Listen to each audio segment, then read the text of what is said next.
മന്ത്രിസഭയുടെ കീഴിലുള്ള MLA-മാരുടെയും പലരുമായിട്ട് എനിക്ക് ബന്ധപ്പെടുവാനായിട്ട് കഴിഞ്ഞിട്ടുണ്ട്. എന്നാൽ അവരിലെല്ലാം കാണുന്ന ഒരു പൊതു സ്വഭാവം എന്ന് പറയുന്നത് ഇലക്ഷനിൽ ജയിച്ചു, സ്വീകരണങ്ങൾ ഏറ്റുവാങ്ങി, അതിനുശേഷം അവർക്കൊരു 2-2.5 വർഷം ഒരു കൂളിംഗ് പീരീഡ് ഉണ്ട്. ആ കൂളിംഗ് പീരീഡ് കഴിഞ്ഞിട്ടേ അവരെ സാധാരണഗതിയിൽ നമ്മളുടെ മുമ്പിൽ ഒരു ദൃശ്യരാകാറുള്ളൂ. എന്നാൽ നിങ്ങൾക്ക് വളരെ വ്യത്യസ്തനായിട്ടുള്ള ഒരു MLA ആണ് അദ്ദേഹം. സ്വീകരണങ്ങൾ കഴിയുന്നതിന് മുമ്പ് തന്നെ വികസന പദ്ധതികളുമായിട്ട് മുന്നോട്ട് കുതിക്കുകയാണ് ഉണ്ടായത്. എനിക്ക് അദ്ദേഹത്തെ ഇലക്ഷന് മുമ്പ് പരിചയമില്ല. ഞാൻ പൊന്നാനിയിൽ 2ാമത്തെ പ്രാവശ്യമാണ് വരുന്നത്. ഒരു ദിവസം എനിക്കൊരു ഫോൺ കോൾ കിട്ടുന്നു അദ്ദേഹത്തിൽ നിന്ന്. ഞാൻ ഇന്നയാളാണ്, നമുക്കൊന്ന് കാണണമല്ലോ എന്ന് പറഞ്ഞു. പ്രോട്ടോകോൾ അനുസരിച്ച് MLA ആണ്, വളരെ ഉയരത്തിലുള്ളത്. ഞാൻ അദ്ദേഹത്തിൻ്റെ താമസ സ്ഥലത്ത് പോയി അദ്ദേഹത്തെ കണ്ടു. അദ്ദേഹം പറഞ്ഞു, എനിക്ക് പൊന്നാനിയെക്കുറിച്ച് കുറേ സ്വപ്നങ്ങളുണ്ട്, അത് യാഥാർത്ഥ്യമാക്കുവാൻ എന്നോട് സഹകരിക്കണം, പൊന്നാനി വരെ ഒന്ന് വരണം. അങ്ങനെ ഞാൻ കഴിഞ്ഞ 3 ആഴ്ചകൾക്ക് മുമ്പ് പൊന്നാനിയിലെത്തി. അത് എൻ്റെ ആദ്യത്തെ പൊന്നാനി സന്ദർശനമായിരുന്നു. രാവിലെ 8 മണിക്ക് തുടങ്ങിയ ഞങ്ങളുടെ ഫീൽഡ് വിസിറ്റ്സ് ഏകദേശം 5:30 മണി വരെ നീണ്ടു. 7:30 മണിക്കുള്ള എൻ്റെ ട്രെയിൻ വരുന്നത് വരെ, തിരൂർ വരെ എത്തുന്ന നേരം വരെ ആ സന്ദർശനം തുടർന്നു. അപ്പോൾ അതിൽ നിന്ന് എനിക്കൊരു കാര്യം മനസ്സിലായി. അദ്ദേഹം വളരെ മുമ്പ് തന്നെ വികസന പ്രവർത്തനങ്ങളുടെ ഒരു മുൻഗണനാ ക്രമം അദ്ദേഹത്തിൻ്റെ മനസ്സിൽ ഉറപ്പിച്ചിട്ടുണ്ട് എന്നുള്ളതാണ്. അതിലേറ്റവും പ്രധാനപ്പെട്ടതാണ് കാപ്പിരിക്കാട് മുതൽ അഴീങ്കൽ വരെയുള്ള കടൽ ഭിത്തി നിർമ്മാണം. ഞങ്ങൾ കിലോമീറ്ററുകൾ ആ ഗ്രാമങ്ങളിലെ ജനങ്ങളോടൊത്ത് തീരപ്രദേശങ്ങളിലൂടെ ഒരു പദയാത്ര പോലെ നടന്നു. വളരെ സങ്കടകരമായ അവസ്ഥയാണ്. ഇത്ര അപകടം പിടിച്ച് ഇത്ര സങ്കടത്തിൽ ജീവിക്കുന്ന ഒരു ജനതയെ, ഒരു തീരപ്രദേശ ജനതയെ ഞാൻ എൻ്റെ ജീവിതത്തിൽ കണ്ടിട്ടില്ല. പ്രത്യേകിച്ച് ഞാനൊരു ഫിഷറീസ് ഉദ്യോഗസ്ഥനാണ്. ഞാൻ MSc ഫിഷറീസ് വിദ്യാഭ്യാസ യോഗ്യതയുടെ ഒരു ആളാണ്. അപ്പം ഞാൻ ഇന്ത്യയുടെ പല ഭാഗത്തുമുള്ള കടൽ തീരങ്ങൾ, 8ഓളം സംസ്ഥാനങ്ങളിലെ കടൽ തീരങ്ങൾ കണ്ടു. ഇത്രമാത്രം അവശത അനുഭവിക്കുന്ന ഒരു ജനതയെ കണ്ടിട്ടില്ല. അദ്ദേഹം അതിൻ്റെ പ്രയോറിറ്റി നമ്പർ 1 ആയിട്ട് അത് ഏറ്റെടുത്തു. അടുത്ത 2-3 ആഴ്ചകൾക്കുള്ളിൽ തന്നെ ഞങ്ങൾ അതിൻ്റെ പ്രാഥമിക ഡോക്യുമെൻ്റ് തയ്യാറാക്കി അതിൻ്റെ പ്രധാനപ്പെട്ട അല്ലെങ്കിൽ അത് നടപ്പാക്കേണ്ട ഏജൻസിക്ക് ഏൽപ്പിച്ചു. മാത്രവുമല്ല, അദ്ദേഹത്തിൻ്റെ സ്വാധീനം ഉപയോഗിച്ചുകൊണ്ട് സർക്കാർ പ്രഖ്യാപിച്ച പുതുക്കിയ ബഡ്ജറ്റിൽ അതിൻ്റെ ഒരു ഇൻക്ലൂഷൻ, അതിൻ്റെ ഉൾപ്പെടുത്തൽ കൂടി അദ്ദേഹം ഉറപ്പുവരുത്തി. ഒരു ബഡ്ജറ്റിൽ ഒരു കാര്യം ഉറപ്പുവരുത്തുക എന്ന് പറഞ്ഞാൽ സർക്കാർ അതിൻ്റെ പിന്നിലുണ്ട്, അതിന് അംഗീകാരം നൽകിയിരിക്കുന്നു എന്നുള്ളതാണ്. അപ്പോൾ എല്ലാം ശരിയാകുകയാണെങ്കിൽ അടുത്ത 2 വർഷത്തിനുള്ളിൽ പൊന്നാനിയിൽ വളരെ ഭംഗിയുള്ള ഒരു കടൽ ഭിത്തി, അതായത് ഒരു വാക്ക് വേ, അതോടൊപ്പം സോളാർ ലാമ്പുകളും എല്ലാം ആയിട്ടുള്ള ഒരു നല്ല 9 കിലോമീറ്റർ കടൽ ഭിത്തി ഉണ്ടാകുമെന്ന കാര്യത്തിൽ സംശയമില്ല. ഒരുപക്ഷെ ബേപ്പൂരിൽ നിന്ന് ഉരുക്കൾ ലക്ഷദ്വീപിലേക്ക് പോകുമ്പോൾ, രാത്രി പോകുമ്പോൾ അവരൊക്കെ കിഴക്കോട്ട് നോക്കി പറയും, അതാ കാണുന്ന പൊന്നാനി കടൽത്തീരമാണ്, കാരണം അത്ര മനോഹരമായ കടൽത്തീരം ആണ് എന്ന് പറയും എന്നെനിക്ക് ഉറപ്പുണ്ട്. അത് പ്രധാനപ്പെട്ട ഒരു കാര്യം. രണ്ടാമത്, എനിക്ക് തൗതാരം എന്ന വാക്കിൻ്റെ അർത്ഥം ഞാൻ ഇന്ന് രാവിലെയാണ് മനസ്സിലാക്കിയത്. അത് പൊന്നാനിയിൽ മാത്രമുള്ള ഒരു പദപ്രയോഗമാണെന്ന് എനിക്ക് അറിയുവാൻ കഴിഞ്ഞു. അപ്പോൾ ഈ തൗതാരത്തിൻ്റെ പ്രധാന ആളുകളോട് എനിക്ക് ചെറിയൊരു അപേക്ഷയുണ്ട്. നിങ്ങളുടെ ഈ വികസന രേഖയിൽ കൃഷിയും അനുബന്ധ മേഖലകളും കൂടി ഉൾപ്പെടുത്തണം. അത് ഇതുവരെ ഇവിടെ പ്രസ്താവിച്ച കാര്യങ്ങളിലൊന്നും ഫിഷറീസ് ഒഴിച്ച് ബാക്കിയൊന്നും ഞാൻ കണ്ടില്ല. കാരണം നമുക്ക് ഇറച്ചി, മുട്ട, പാൽ, അരി ഇതിൻ്റെ എല്ലാം സ്വയം പര്യാപ്തത നേടേണ്ടതുണ്ട്. നമുക്ക് ധാരാളം അതിന് പറ്റിയ ഇടങ്ങളുണ്ട്. നിങ്ങളുടെ പ്രദേശത്ത് ഏത് തരത്തിലുള്ള പശ്ചാത്തല വികസനമാണോ വേണ്ടത്? ഉദാഹരണത്തിന് ഇവിടെ ബിനാലയെക്കുറിച്ച് പറഞ്ഞു. ബിനാലയുടെ വിജയകരമായ നടത്തിപ്പിന് ഈ പൊന്നാനി പ്രദേശം മുഴുവൻ ധാരാളം പശ്ചാത്തല വികസന കാര്യങ്ങൾ ഉറപ്പുവരുത്തേണ്ടതുണ്ട്. അപ്പോൾ അത്തരത്തിലുള്ള കാര്യങ്ങൾ എങ്ങനെ നടപ്പാക്കാം, അതിനുള്ള ഫണ്ട് ഏത് രീതിയിലാണ് കിട്ടേണ്ടത് എന്നുള്ളതാണിത്. നിങ്ങളുടെ ഏത് സ്ഥാപനമാണോ ഇത് ഉദ്ദേശിക്കുന്നത് ആ സ്ഥാപനം അതിൻ്റെ രൂപരേഖ തയ്യാറാക്കണം. ആ ഡിപ്പാർട്ട്മെൻറ്റിൻ്റെ ജില്ലാതല ഓഫീസിലേക്ക് അത് അയച്ചു കൊടുക്കണം. അവിടെ നിന്ന് അവരുടെ സ്റ്റേറ്റ് ഓഫീസിൽ വരും. അതിനുശേഷം സർക്കാരിൻ്റെ ഫിനാൻസ് ഡിപ്പാർട്ട്മെൻറ്റിൽ വരും. ആ ഫിനാൻസ് ഡിപ്പാർട്ട്മെൻറ്റിൽ നിന്നാണ് അത് നബാർഡിൽ എത്തുന്നത്. നബാർഡിൽ നിന്ന് അത് സാങ്ഷനായിട്ട് ഇതേ റൂട്ടിൽ അത് പുറകോട്ട് വന്ന് എവിടെ നിന്നാണോ ഈ പദ്ധതി ഉത്ഭവിച്ചത് ആ സ്ഥാപനത്തിന് അത് നടപ്പാക്കുന്നതിനുള്ള സാമ്പത്തിക സഹായം ലഭിക്കും. ഇതാണ് ഈ RIDF മുതലായ നബാർഡ് സപ്പോർട്ട് ചെയ്യുന്ന പശ്ചാത്തല വികസന കാര്യങ്ങളുടെ ഒരു ഗതി, ഒരു രൂപരേഖ കാണിക്കുന്ന ഒരു സ്ലൈഡാണ് ഇതുള്ളത്. Next one. ഇതിൽ എന്തെല്ലാം കാര്യങ്ങളാണ് ഉൾപ്പെടുത്തിയിരിക്കുന്നത് എന്ന് നമുക്ക് നോക്കാം. ഒന്ന്, റോഡും അനുബന്ധ മേഖലകളും. മറ്റൊന്ന്, സോളാർ പദ്ധതികൾ. 3, ഡിജിറ്റൽ കണക്ടിവിറ്റി. നമുക്കിന്ന് ഡിജിറ്റൽ കണക്ടിവിറ്റി ഇല്ലാതെ പറ്റില്ല. അപ്പോൾ ഏതെല്ലാം ഗ്രാമങ്ങളിലാണ്, ഏതെല്ലാം പ്രദേശങ്ങളിലാണ് ഇത്തരം ഡിജിറ്റൽ കണക്ടിവിറ്റി വേണ്ടത്, അതിനെല്ലാമുള്ള ഫണ്ട് ഇതിൽ ഉൾപ്പെടുത്തിയിട്ടുണ്ട്. മൂന്നാമത്തേത് വാട്ടർ സപ്ലൈ. ഏറ്റവും അവസാനത്തേതാണ് റൂറൽ കമ്മ്യൂണിറ്റീസ്. അതിൽ ഹെൽത്ത്, ആശുപത്രികളുടെ വികാസം, അത് നിങ്ങളുടെ തൗതാര വികസന രേഖയിൽ ഉൾപ്പെടുത്തിയിട്ടുണ്ട്. വിദ്യാഭ്യാസ സ്ഥാപനങ്ങളുടെ വികാസം. ഏറ്റവും അവസാനം നമുക്ക് വേണ്ട എക്കണോമിക് ഇൻഫ്രാസ്ട്രക്ചർ. അതിൽ നമുക്ക് ബിനാലയുമായിട്ട് വളരെ നന്നായിട്ട് അതിനെ ഇണക്കി ചേർക്കാം. ബഹുമാനപ്പെട്ട ശ്രീ മേനോൻ അദ്ദേഹം ഇവിടെ വിവരിച്ചതുപോലെ നമുക്ക് ധാരാളം കോമൺ ഇൻഫ്രാസ്ട്രക്ചറുകൾ വേണ്ടി വരും. അത് ഫുഡ് കോർട്ടായാലും സമ്മേളന വേദികളായാലും. അപ്പോൾ ഇത്തരം സ്ഥാപനങ്ങളെല്ലാം, ഇത്തരം പശ്ചാത്തല സൗകര്യങ്ങളെല്ലാം തന്നെ പിൽക്കാലത്തേക്കും ബിനാലയ്ക്ക് ശേഷവും പുനാനിക്കാർക്ക് ഉപയോഗിക്കാൻ പറ്റും. അതിനെ ഒരു വ്യാവസായിക അടിസ്ഥാനത്തിലുള്ള ഒരു വരുമാന സ്രോതസ്സായി വളർത്തുവാൻ പറ്റും എന്നുണ്ടെങ്കിൽ ഇത്തരത്തിലുള്ള എല്ലാ സ്ഥാപനങ്ങളും തന്നെ നമുക്ക് ഈ പറഞ്ഞ പദ്ധതി കീഴിൽ ഉൾപ്പെടുത്താം.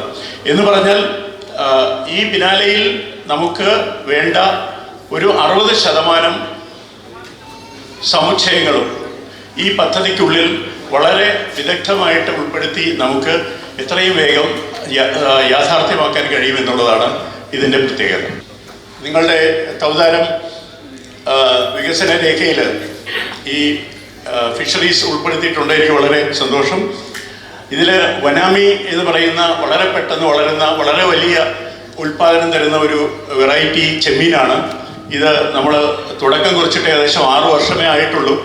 ഇത് പണ്ടെല്ലാം നമ്മൾ ചെമ്മീൻ കൃഷി ചെയ്യുമ്പോൾ വിദേശ മാർക്കറ്റുകളെയാണ് നമ്മൾ ലക്ഷ്യമാക്കിയിരുന്നത്. എന്നാൽ ആഭ്യന്തര വിപണിയും ചെമ്മീൻ വാങ്ങുന്നതിന് വേണ്ടി തുടങ്ങുന്നു. 600-700 രൂപയ്ക്ക് മീൻ കടകളിൽ നിന്ന് 1 കിലോ ചെമ്മീൻ വാങ്ങുന്നതിന് നമ്മളുടെ ആളുകൾ തയ്യാറാണ്. വളരെ വലിയ ഒരു സാധ്യതയാണ് ചെമ്മീൻ കൃഷിയിൽ. ചെമ്മീൻ കൃഷി നമുക്ക് നൽകുന്നത് അത് പൊന്നാനി തീരത്തുണ്ട് എന്നാണ് എനിക്ക് വിശ്വാസം. കായലുകളിലും കടൽ തീരങ്ങളിലും പൊങ്ങിക്കിടക്കുന്ന നെറ്റ് കൂടുകളിൽ കൂട് മത്സ്യകൃഷി നടത്തുക. കരിമീനും കാളാഞ്ചിയുമാണ് ഇതിൽ ഉണ്ടാക്കുന്ന സ്പീഷീസുകൾ. അത് വളരെ പെട്ടെന്ന് വളരുന്നു എന്ന് മാത്രമല്ല വലിയ ഒരു ഇൻകം. 4 മാസത്തിനുള്ളിൽ 1 കിലോ ഒരു മീന് 200-300 ഗ്രാം വലിപ്പമുള്ളപ്പോൾ പിടിച്ച് വിൽക്കുന്നതിന് വേണ്ടി കഴിയും. അങ്ങനെ ഈ ഇതിന് സ്ഥലം ആവശ്യമില്ല. സർക്കാരിൽ നിന്ന് ഇതിന് പെർമിഷൻ കിട്ടും. കൂട് പൊതു ജലാശയങ്ങളിൽ ഇടുന്നതിന് വേണ്ടിയിട്ടുള്ള പെർമിഷൻ കിട്ടാനുള്ള സംവിധാനം സർക്കാരിലുണ്ട്. 2 കാര്യങ്ങൾ ഉറപ്പാക്കണം. ഒന്ന്, പരമ്പരാഗത മത്സ്യത്തൊഴിലാളികളുടെ പരിപാടികൾക്ക് വിഘാതം കൊടുക്കുവാൻ പാടില്ല. രണ്ടാമത്തേത്, ഉൾനാടൻ ജലഗതാഗതത്തിന് തടസ്സം സൃഷ്ടിക്കുവാൻ പാടില്ല. ഈ 2 കാര്യങ്ങളും ഉറപ്പാക്കി കഴിഞ്ഞാൽ ഈ പൊന്നാനിയുടെ തീരത്ത് ആയിരക്കണക്കിന് മത്സ്യക്കൂടുകൾ ഇതുപോലെ ഉണ്ടാക്കി വളരെ വലിയ വരുമാനത്തിലേക്ക് പോകുന്നതിന് വേണ്ടി കഴിയും. Next one. ഇത് നോക്കൂ, നമ്മൾ 3-4 മത്സ്യക്കൂടുകളാണ് നമ്മളുടെ പടത്തിൽ അല്ലെങ്കിൽ നമ്മുടെ കേരളത്തിലുള്ളത്. ഇത് വിയറ്റ്നാമിൽ നിന്നുള്ള ഒരു ചിത്രമാണ്. വളരെ വലിയൊരു ജലാശയത്തിൽ ഏകദേശം 30 കൂടുകൾ ഒന്നിച്ച് വെച്ചിരിക്കുകയാണ്. അവിടെ തന്നെ ഒരു ചെറിയൊരു ക്വാർട്ടേഴ്സ് അതിനകത്ത് വെച്ചിട്ടുണ്ട്, കാണാം. അവിടെ ഇതിൻ്റെ ഫീഡും അതുപോലെ തന്നെ കാവൽക്കാരനും ഒക്കെ ഇരിക്കുന്ന ഒരു സ്ഥലം. അപ്പോൾ നമ്മൾ മറ്റ് രാജ്യങ്ങളിൽ നമ്മളുടെ ഒരു വ്യത്യാസം കാണിക്കുന്നതിന് വേണ്ടിയിട്ടാണ് ഞാൻ ഈ ചിത്രം കാണിച്ചത്. Next one. ഓർണമെന്റൽ ഫിഷസ്, അലങ്കാര മത്സ്യം. കേരളമാണ് അലങ്കാര മത്സ്യകൃഷിക്ക് ഏറ്റവും നല്ല കാലാവസ്ഥയുള്ള ഇന്ത്യയിലെ വളരെ ചുരുക്കം സംസ്ഥാനങ്ങളിലൊന്നാണ് കേരളം. അതുകൊണ്ട് പൊന്നാനിയിൽ ഇത്തരത്തിലുള്ള തൊഴിലവസരങ്ങൾ നമുക്ക് സൃഷ്ടിക്കുന്നതിന് വേണ്ടി കഴിയും. യുവാക്കൾക്ക് വളരെ നല്ല വരുമാനം നേടുവാനും എന്താണ് കൃഷിയിൽ, അതായത് നെൽകൃഷിയിലോ പച്ചക്കറി കൃഷിയിലോ താല്പര്യമില്ലാത്ത യുവ കർഷകർക്ക് അല്ലെങ്കിൽ യുവാക്കൾക്ക് ഏർപ്പെടാൻ പറ്റിയ ഒന്നാണിത്. കാരണം നമുക്ക് റെയിൽവേ ലൈന് നമ്മുടെ അടുത്തുണ്ട്, എയർപോർട്ട് അടുത്തുണ്ട്. ഇത്തരത്തിലുള്ള അനേകം സ്പീഷീസുകളിൽ നിന്ന് ലക്ഷക്കണക്കിന് രൂപ വരുമാനം നേടുന്ന കർഷകർ ഇന്ന് കേരളത്തിൻ്റെ പല ഭാഗങ്ങളിലുമുണ്ട്. ഈ പൊന്നാനി ഭാഗത്ത് ഉണ്ടോ എന്ന് എനിക്കറിയില്ല. ഈ പൊന്നാനിയിലെ യുവാക്കൾക്ക് നല്ലൊരു അവസരമായിട്ട് ഞാനിതിനെ കാണുകയാണ്. ഇത് നോക്കൂ, ഇവിടെ നമ്മൾ വളരെ വിശദമായിട്ട് ചർച്ച ചെയ്ത കാര്യങ്ങളാണ് ആദ്യത്തെ ഇൻഡസ്ട്രിയിൽ ഏർപ്പെടുത്തിയിരിക്കുന്നത്. ഒരു രസകരമായിട്ടുള്ള ഒരു എക്സാമ്പിൾ എനിക്ക് പറയാനുണ്ട്. എൻ്റെ മക്കള് കാനഡയിലാണ്. അപ്പോൾ കാനഡയിൽ പോകുമ്പോൾ ഞങ്ങൾ തൊട്ടടുത്തുള്ള അമേരിക്കൻ സ്റ്റേറ്റുകളിലേക്ക് പോകാറുണ്ട്. അവിടെ വെച്ച് ഞാനൊരാളെ പരിചയപ്പെട്ടു. നമ്മളുടെ ഹൈവേകൾ എന്ന് പറയുന്നത് 2 ലൈൻ ഹൈവേസ് ആണ്, 2 വരി അങ്ങോട്ട് 2 വരി ഇങ്ങോട്ട്. എന്നാൽ അമേരിക്കയിൽ 401 എന്ന് പറയുന്ന ഒരു ഹൈവേ ഉണ്ട്, trans American trans Canadian highway. അതിലെ 8+8 16 ലൈനിലാണ് വാഹനങ്ങൾ ഇടതടവില്ലാതെ പോകുന്നത്.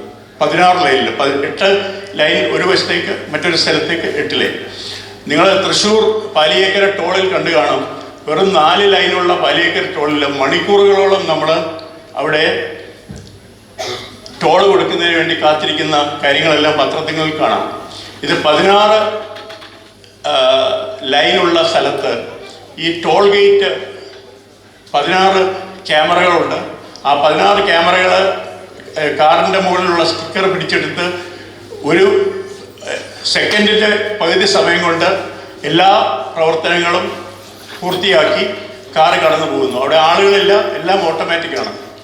അങ്ങനെ ഈ 16 ലൈനുകളുടെ കൺട്രോൾ ഈ 401 എന്ന് പറയുന്ന ഹൈവേയിൽ അതിൻ്റെ ഹാർഡ്വെയറും സോഫ്റ്റ്വെയറും നിർമ്മിച്ച് അത് മാനേജ് ചെയ്യുന്നത് ഒരു പൊന്നാനിക്കാരനാണ്. നിങ്ങൾക്ക് അത്തരം ഒരു വിജയഗാഥയെക്കുറിച്ച് കേട്ട് കാണില്ല എന്ന് എനിക്ക് ഉറപ്പുണ്ട്. ഒരു പൊന്നാനിക്കാരനാണ് അമേരിക്കയിലെ 401 ഹൈവേയിൽ ഈ 16 ലൈൻ പോകുന്ന ട്രാഫിക്കിലെ ടോൾ പിരിക്കുന്നതിന് വേണ്ടിയുള്ള യന്ത്രസാമഗ്രികളും അതിനു വേണ്ട സോഫ്റ്റ്വെയറും ഉറപ്പാക്കി അത് പ്രവർത്തിപ്പിക്കുന്നത് ഒരു പൊന്നാനിക്കാരനാണ്. അപ്പോൾ അദ്ദേഹത്തെ പോലുള്ള NRIസിൽ കൊണ്ട് നമുക്കിവിടെ ഇലക്ട്രോണിക്സ് അല്ലെങ്കിൽ ആ ജാതി വലിയ സംവിധാനങ്ങൾ പൊന്നാനിയിൽ ഉണ്ടാക്കാമെന്നൊരു ഉറപ്പുണ്ട്. മറ്റൊന്നാണ് പോർട്ട് റിലേറ്റഡ്. പോർട്ട് ഇവിടെ ഫിഷറീസ് ഹാർബറുണ്ട്, ഒരു ചെറിയ പോർട്ട് വരുന്നതിനുള്ള സാധ്യതകളുണ്ട്. ഒരു പോർട്ട് വന്നു കഴിഞ്ഞാൽ പോർട്ടുമായിട്ട് ബന്ധപ്പെട്ട അനേകം സ്ഥാപനങ്ങൾ, ഷിപ്പ് റിപ്പയറിങ് അതല്ലെങ്കിൽ ഷിപ്പ് ബ്രേക്കിംഗ് പോലുള്ള ധാരാളം സ്ഥാപനങ്ങൾക്ക് ഇവിടെ സാധ്യതയുണ്ട്. ബഹ്റൈനിലും ഖത്തറിലും എല്ലാം ഈ പ്രദേശത്തു നിന്നുള്ള ഈ രംഗത്ത് പ്രവർത്തിക്കുന്ന വളരെ വലിയ വ്യവസായികൾ ഇന്ന് ബഹ്റൈനിലും ഖത്തറിലുമൊക്കെ എനിക്ക് വളരെ വ്യക്തിപരമായിട്ട് അറിയാം. അപ്പോൾ ഇതെല്ലാം ഉപയോഗപ്പെടുത്തിക്കൊണ്ട് വേണം നമ്മളുടെ ഭാവിയിലേക്കുള്ള ചിന്ത. മറ്റൊന്ന് സർവീസ് ഇൻഡസ്ട്രിയാണ്. സർവീസ് ഇൻഡസ്ട്രിയിൽ ഇന്ന് വളരെ സമൂഹത്തിന് ആവശ്യമുള്ള 2 കാര്യങ്ങളാണ് home nurse and geriatric care. ഇന്ന് ഇവിടുത്തെ ധാരാളം ആളുകൾ UK-യിലുള്ള കെയർ ഹോമിലെല്ലാം പോയിട്ടുണ്ട്.